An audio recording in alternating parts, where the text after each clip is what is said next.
বাড়িতে বসে যদি তুমি মনে করো যে আমি সওয়াব পেয়ে যাব, জামাতের সওয়াব পেয়ে যাব, না না, বাড়িতে মধ্যে বসে থেকে আপনি এক রাকাতে 27 রাকাতের সওয়াব পাইতে পারেন না। তাহলে মানুষ 4.5 লক্ষ টাকা খরচ করে, মানুষ 5 লক্ষ টাকা খরচ করিয়া আল্লাহর ঘর বাইতুল্লাহর মধ্যে যাইয়া তোয়াফ করতো না, ওই জায়গার মধ্যে নামাজ পড়তো না। ঠিক কিনা বলেন? আরে নবীর উম্মতের দল, আল্লাহর ঘর বাইতুল্লাহর মধ্যে নামাজ পড়লে 1 রাকাত 1 লক্ষ রাকাতের সওয়াব হয়। সুবহানাল্লাহ। এরে মুসলমান, জান্নাতের বাগান সাজাইয়া যদি দুঘরের মধ্যে বসে থাকো, আমি মনে করব তোমার কপালটা পুড়ে গেছে। উলামায়ে কেরামের মজলিসের মধ্যে সাধারণ কোনো মানুষ আসতে পারে না। কুরআন হাদিসের মজলিসের মধ্যে সাধারণ কোনো মজলিসের মধ্যে সাধারণ কোনো মানুষ আসতে পারে না। এই জায়গায় আল্লাহর নবী বলেন, যে জায়গার মধ্যে কুরআন ও হাদিসের আলোচনা হয়, ওই জায়গাটা জান্নাতের বাগানে পরিণত করে দেয় আমার আল্লাহ। জোরে বলি সুবহানাল্লাহ।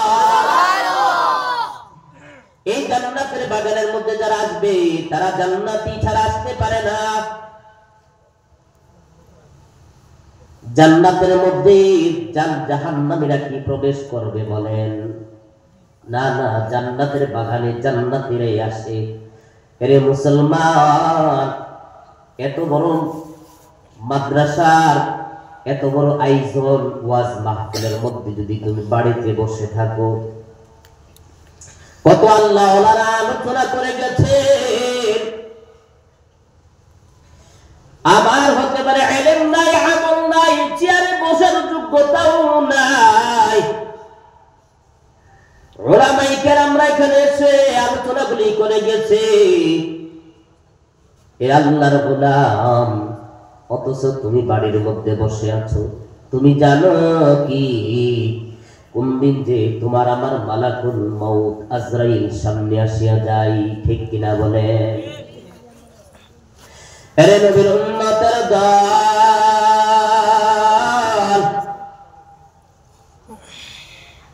একটু নিজেকে নিজে প্রশ্ন করে দেখো, এই মুহূর্তে যদি আমার মৃত্যু হয়, এতটুকু কি আমল আপনার আমার মধ্যে আছে যে আমি জাহান্নাম থেকে বাঁচতে পারবো? এতটুকু আমল কি আছে রে মুসলমান যে আমি কবরের আযাব থেকে বাঁচতে পারবো? এতটুকু কি আমল আপনার মধ্যে আমার মধ্যে আছে? আরে মুসলমান, সেই মালিককে রাজি করতে পেরেছি, খুশি করতে পেরেছি?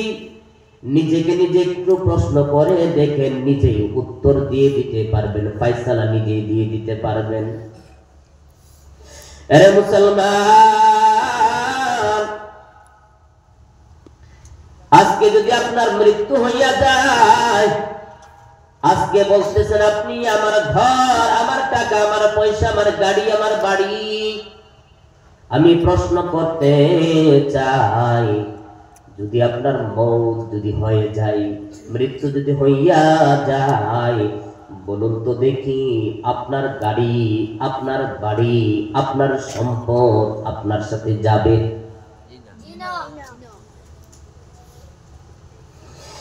না না, যাইবে না।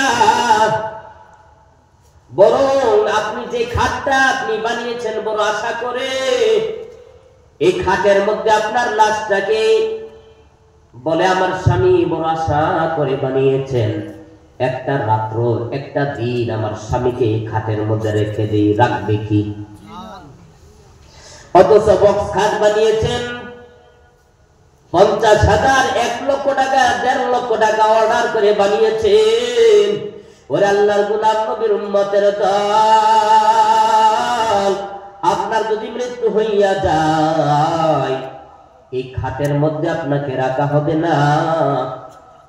স্ত্রী মানুষদেরকে ডেকে এনে তাড়াতাড়ি করে মাটির মধ্যে বিছানা করে দিবে। ঠিক কিনা বলেন? এরে নবীর উম্মতের দল, পুরাতন একটি কাপড় সুকেস থেকে নামাইয়া, অথচ দামি দামি বেডশিটও আপনার সুকেসের মধ্যে আছে, সেইটা আপনার জন্য বিছিয়ে দিবে না, বরং আপনার জন্য পুরাতন কাপড়টা বিছিয়ে দেওয়া হবে। সবচেয়ে কম দামি যে কাপড়টা, পুরাতন কাপড়টা বিছাইয়া আপনার জন্য বিছানা করে দেওয়া হবে, মাটির মধ্যে শোয়াইয়া দেওয়া হবে।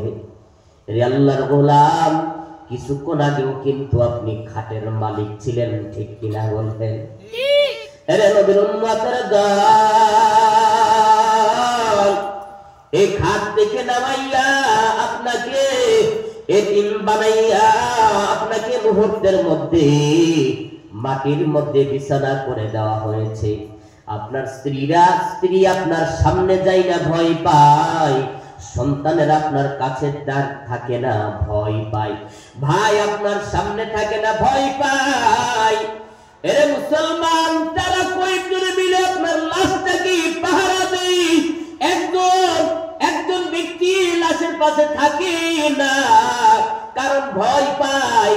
এরে মুসলমান, অথচ আত্মীয় স্বজন গুলি আপনার শ্বাস প্রশ্বাস যখন চলেছে, জীবিত ছেলে নেই মানুষগুলি আপনার পাশে ছিল বন্ধুরূপে, ঠিক কিনা বলেন?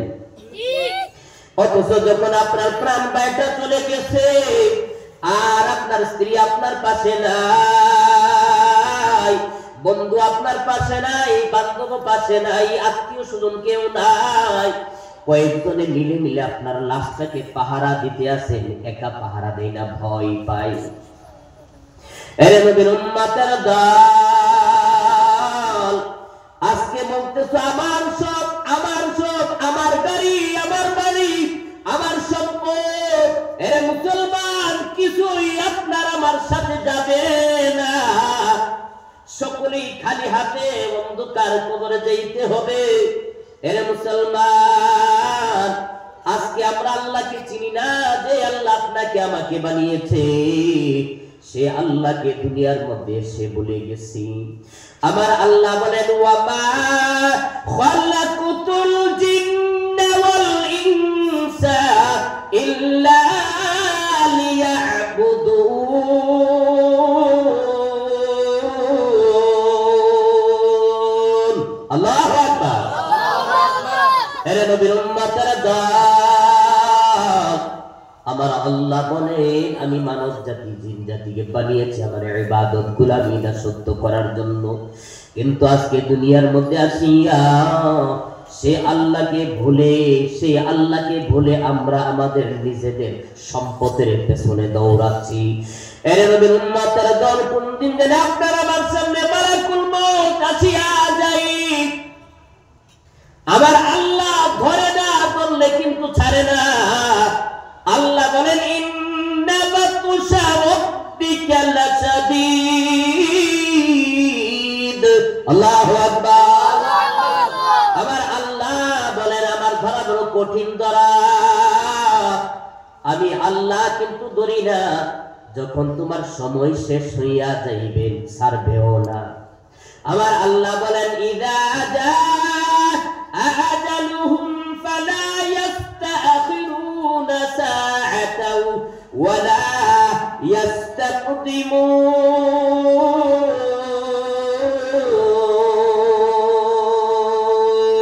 الله أكبر। এরে নবীর উম্মতের দল,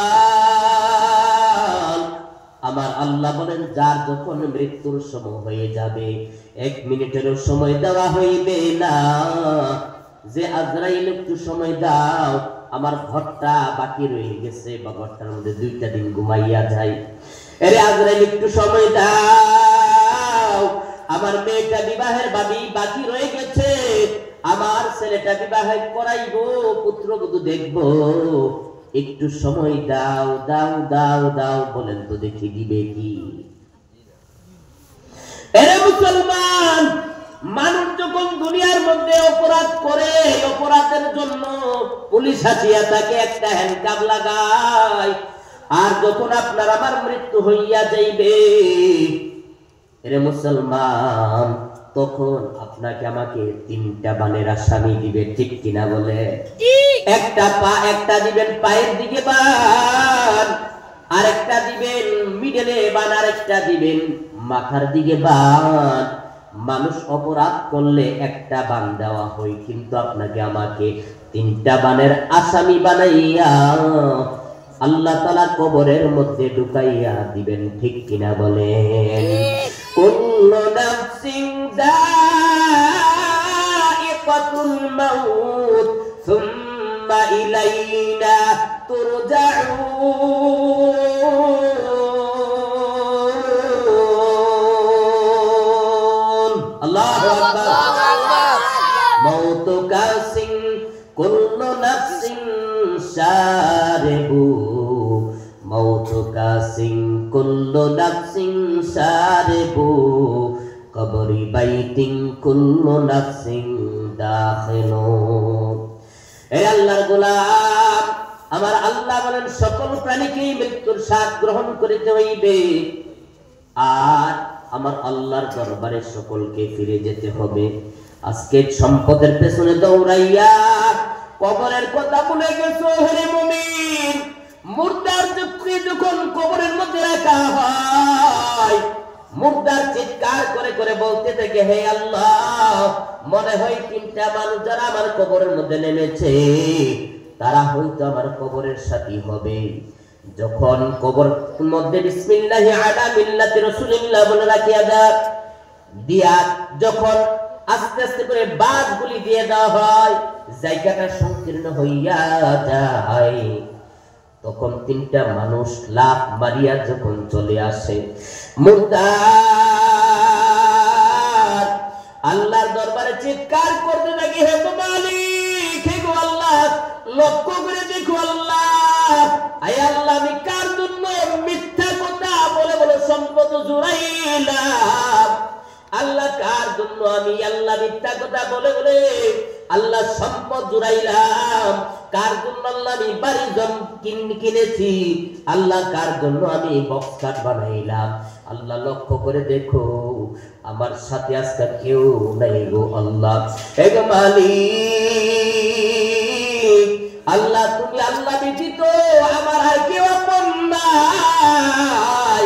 আল্লাহ, তুমি আমার রব, তুমি আমার সব। আল্লাহ, ছেলেও নাই, মেয়েও নাই, আল্লাহ, আত্মীয়-স্বজন কেউ আমার নাই। আল্লাহ, দুনিয়ার মধ্যে কত বন্ধু ছিল, বান্ধব ছিল গো মালিক, আয় আল্লাহ, আজকে আমার পাশে কেউ নাই। এরে মুসলমান, এই অন্ধকার কবরে আপনাকে আমাকে যেতে হবে, ঠিক কিনা বলে? এই দুনিয়া ছাড়িয়া কোথায় যাইবা ভাগিয়া, এই দুনিয়া ছাড়িয়া কোথায় যাইবা ভাগিয়া, মরণ তোমায় লইবে গিরি যতই করো বাহানা, মরণ তোমায় লইবে গিরি যতই করো বাহানা, চিন্তা করে দেখো না কবরে কি যাইবা না, চিন্তা করে দেখো না কবরে কি যাইবা না। যেই কবরে আল্লাহ ছাড়া বন্ধু কেহই থাকবে না, যেই কবরে আল্লাহ ছাড়া বন্ধু কেহই থাকবে না, চিন্তা করে দেখো না কবরে কি যাইবা না, চিন্তা করে দেখো না কবরে কি যাইবা না। এই দুনিয়ায় সবই পর, কবর যে তোর আসল ঘর, এই দুনিয়ায় সবই পর, কবর যে তোর আসল ঘর, কেমন সেটাই থাকবি পরে শুধুই মাটির বিছানা, কেমন সেটাই থাকবে পরে শুধুই মাটির বিছানা, চিন্তা করে দেখো না কবরে কি যাইবা না, চিন্তা করে দেখো না কবরে কি যাইবা না। যেই কবরে আল্লাহ ছাড়া বন্ধু কেহই থাকবে না, যেই কবরে আল্লাহ ছাড়া বন্ধু কেহই থাকবে না, চিন্তা করে দেখো না কবরে কি যাইবা না। দিলে বড়া অহংকার ছিল না আজ খোদার ঘর, দিলে বড়া অহংকার ছিল না আজ খোদার ঘর। নামাজের লাগিয়া কি তোর মোটেও মায়া লাগে না, নামাজের লাগিয়া কি তোর মোটেও মায়া লাগে না। চিন্তা করে দেখো না কবরে কি যাইবা না। যেই কবরে আল্লাহ ছাড়া বন্ধু কেহই থাকবে না, যেই কবরে আল্লাহ ছাড়া বন্ধু কেহই থাকবে না। চিন্তা করে দেখো না কবরে কি যাইবা না। অবশেষের ঠিকানা শুধুই মাটির বিছানা। ঠিক কিনা বলেন? কম্বল আপনার তোষক, দামি দামি তোষক আপনার কবরে বিছিয়ে দিবে তো? দিবে? একা থাকতে হবে আর মাটির মধ্যে শুয়ে যেতে হবে, শেষ ঠিকানা এটি। ঠিক কিনা বলেন? লা ইলাহা ইন্নামা আমালু বিল খাওয়াতিম। শেষ ভালো যার, সব ভালো তার। শেষের দিক দিয়ে দোয়া করে যাবো ইনশাআল্লাহ। বলি ইনশাআল্লাহ। আমি দিন ইসলাম, দিন ইসলাম, আল কোরআনের আলো, আল হাদিসের আলো, নারে